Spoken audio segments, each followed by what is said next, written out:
kita Daddy. Kita.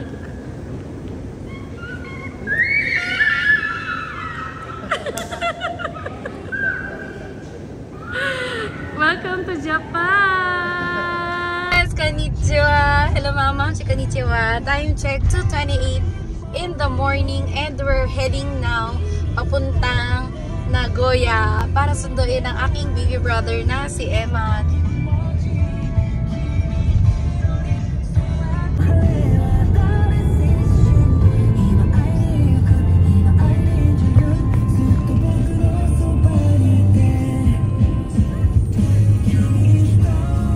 Dahil malayo ang biyahe natin, magpo-full tank muna tayo ng kuruma.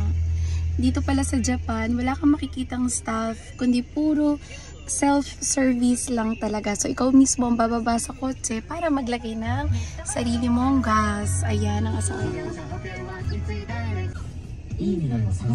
Habang nasa biyahe nga tayo, ay pag-usapan naman natin kung ano-ano nga ba ang mga hinanda ko para makapag-invite ng aking kapatid dito sa Japan.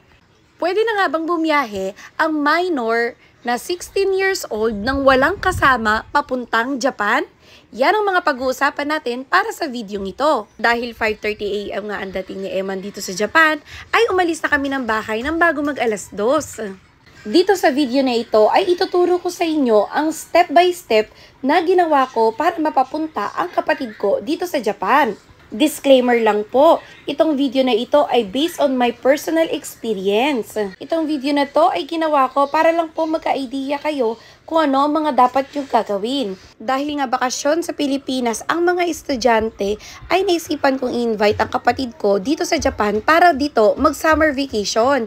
At makasama nga niya ulit sila Von at Iniko. Ang unang-unang ginawa namin ay pumunta kami sa Attic Tours para mag-apply ng kanyang visa application. Attic Tours nga, pinakamalapit na agency sa aming lugar. Kaya doon kami pumunta para mag-apply ng visa. Ano ang mga dapat ihanda?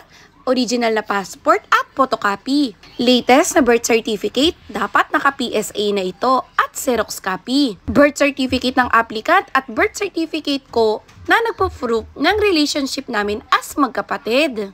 Invitation letter, ito yung form na mula sa akin. Itinerary in Japan, dapat nakadetail dito kung ano ang gagawin niya pag nandito na siya sa Japan.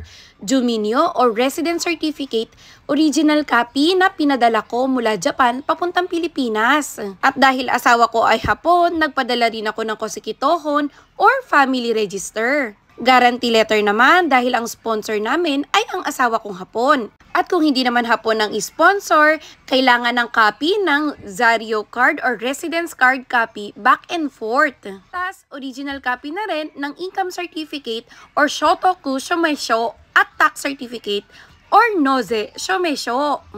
At hindi nga natatapos ang lahat dito dahil nga 16 years old lang si Eman, minors pa siya. Kaya kinakailangan din namin kumuha ng minors traveling abroad clearance sa DSWD.